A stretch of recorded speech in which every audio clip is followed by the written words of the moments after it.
현재 일본에서는 지난 21일에 일본 매체인 아사히 테레비가 공개한 한국 관련 영상을 보고 일본 네티즌들이 그야말로 충격과 당혹감을 감추지 못하고 있는 상황입니다. 이는 바로 한국군이 4년 만에 개최한 기동화력 훈련에 무려 27개국에서 온 1,800명의 주요 인사들이 몰려들 정도로 한국제 방산무기에 엄청난 관심을 쏟고 나섰기 때문입니다. 무엇보다 일본 매체인 아사히 테레비는 러시아의 우크라이나 침공이 장기화되고 있는 가운데 북대서양에 소속된 주요 회원국들이 한국제 방산무기를 도입하기 위해 그야말로 전세기까지 동원할 정도로 한국을 다급히 찾고 나서는 진풍경이 연출되고 있다며 매우 큰 부러움을 나타냈습니다. 실제로 일본 매체들은 오는 21일부터 26일까지 한국에서 대규모 국제 방산 전시회가 개최되는데 이 자리에는 영국과 루마니아를 비롯한 주요 나토 회원국들뿐만 아니라 중동 국가인 사우디와 아랍에미리트는 물론이고 싱가포르와 태국을 비롯한 주요 동남아시아 국가들과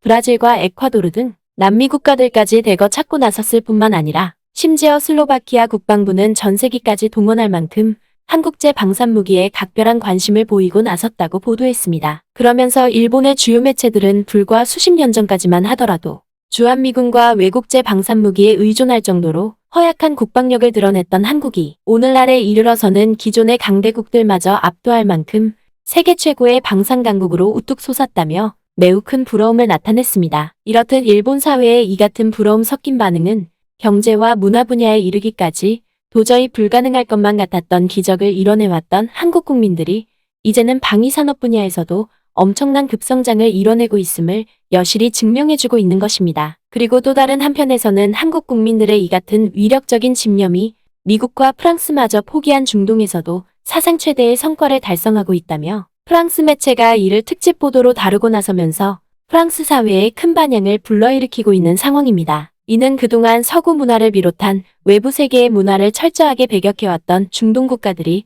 한국 문화에 대해서만큼은 그야말로 아낌없는 환호와 갈채를 보내고 있다는 것입니다. 이와 관련해 지난 21일 프랑스의 대표 매체로 잘 알려진 라데페슈 디미디는 서구권 문화를 철저하게 외면해왔던 중동 지역에서도 마침내 K-팝에 굴복하는 상황이 벌어지고 있다며 매우 크게 감탄했습니다. 먼저 이 매체는 거두절미하고 이 세상에서 K-팝을 막을 존재는 그 어디에도 없다고 치켜세웠습니다. 그러면서 프랑스 매체는 불과 몇 년 전까지만 하더라도 전 세계 음악 전문가들 사이에서는 다른 여느 서구권 음악과 마찬가지로 BTS와 블랙핑크로 대표되는 한국의 아티스트들 또한 중동 지역에서 아무런 감흥도 불러일으키지 못할 것이라는 의견이 지배적이었다고 보도했습니다. 하지만 프랑스 매체는 놀랍게도 전 세계 음악 전문가들의 이러한 인식은 중동의 맹주인 사우디아라비아에서 벌어진 일로 인해 철저하게 산산조각 났다고 보도했습니다. 수십 년 전만 해도 사우디아라비아에서는 음악을 매우 부정적인 시선으로 바라보았다. 특히 서양에서 온 것이 그랬다. 그러나 무함마드 빈 살만 왕세자가 이끄는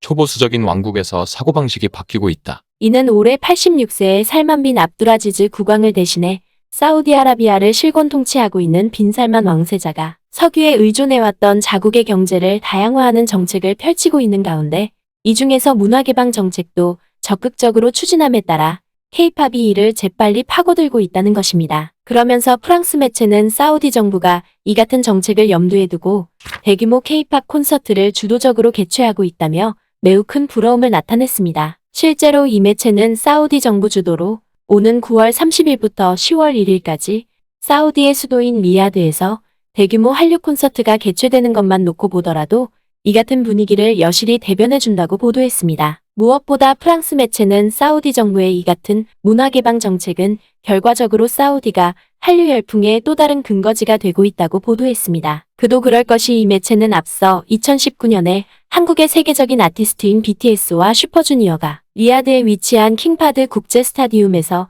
3만 명이 참가하는 대형 콘서트를 개최한 이후로 지난 몇 년간 사우디 왕국은 K-팝의 리듬에 여지없이 흔들리고 있다고 극찬했습니다. 특히 프랑스 매체는 서구 문화가 절대 넘볼 수 없을 것이라던 사우디에서 이처럼 K-팝만 유독 엄청난 돌풍을 일으키고 있는 것은 남다른 배려심이 자리 잡고 있기 때문이라고 보도했습니다. 이는 이슬람 문화가 뿌리내리고 있는 사우디의 문화적 특성을 고려해 K-팝이 현지 정서에 맞춘 퍼포먼스를 고안해냄으로써 사우디 국민들로부터 크나큰 인기를 얻고 있다는 것입니다. 실제로 사우디에서 대형 콘서트를 개최했던 BTS만 놓고 보더라도 사우디의 엄격한 사회적 분위기를 고려해 복근을 드러내는 일부 춤동작을 현지 정서에 맞게 변형하기도 했었다는 것입니다. 그리고 뒤이어 프랑스 매체는 중동 지역에서 K-팝이 엄청난 대성공을 거둔 배경에는 바로 본질적인 가치 측면에서 K-팝은 다른 서양 음악보다 아랍 세계와 가장 잘 맞기 때문이라고 보도했습니다. 아랍 세계에서 한류가 성공하는 데는 몇 가지 문화적 요인이 중요한 역할을 한다. 그 중에서 가족관계와 노골적이지 않은 연애,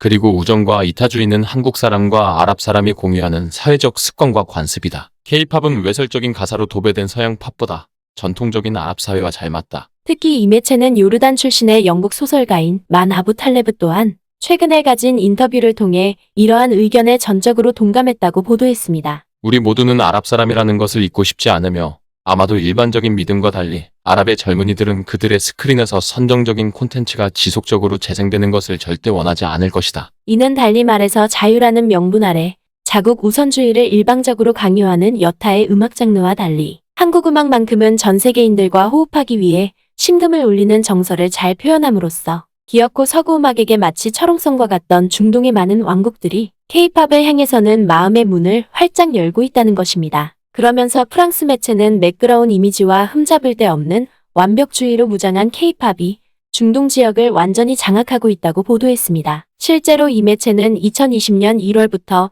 지난해 1월까지 K-팝을 들으려는 중동과 북아프리카의 한류팬 덕분에 글로벌 음악 플랫폼인 스포티파이에서 K-팝 장르의 청취율이 140%나 증가하는 기염을 토했다고 보도했습니다. 뿐만 아니라 이 매체는 중동의 많은 국가들이 K-팝을 단순히 소비하는 차원을 넘어 이를 자국의 이미지와 산업 질서를 바꾸는데 적극적으로 활용하고 있다고 보도했습니다. 이는 중동 국가들이 K-팝을 통해 이른바 조용한 아침의 나라와 외교 관계를 공고히 다짐으로써 국제사회의 자국의 이미지를 보다 진보적으로 보이려 한다는 것입니다. 또한 과거의 중동 국가들은 경제와 군사 분야에서 하드파워를 중시했지만 오늘날 강대국이 되기 위해서는 문화 분야에서 우위를 점하는 소프트 파워가 가장 우선시된다는 사실을 깨닫고 미국과 유럽을 비롯해 심지어 적대적인 관계에 있는 북한에 이르기까지 그야말로 전 세계 곳곳에서 소프트 파워를 강력하게 발현하고 있는 한류를 자국의 문화적 스승으로 여기고 있다는 것입니다. 그러면서 프랑스 매체는 영화와 음악을 비롯해 한때 전 세계를 호령했던 자국 문화가 현재에 이르러서는 중동 지역은커녕 유럽 내에서도 아무런 존재감을 보여주지 못하고 있는 만큼 K-팝을 적극적으로 개방해 한국과의 관계를 강화하고 이를 발판 삼아 자국의 이미지를 획기적으로 개선시키고 있는 중동 국가들의 사례를 자국 정부가 반드시 따라 배워야 한다고 조언했습니다. 결국 중동에서 불고 있는 한류의 거센 열풍에 아낌없는 극찬을 쏟고 나선 프랑스 매체의 이러한 보도는 불가능은 절대 없다는 신념 아래 어떤 분야든 반드시 세계 최고에 오르고 말겠다는 한국 국민들의 남다른 집념이 마침내 기존의 강대국들조차 혀를 내두를 만큼 한국을 세계 최강의 문화 강국으로 발돋움시켰음을 여실히 대변해주고 있는 것입니다.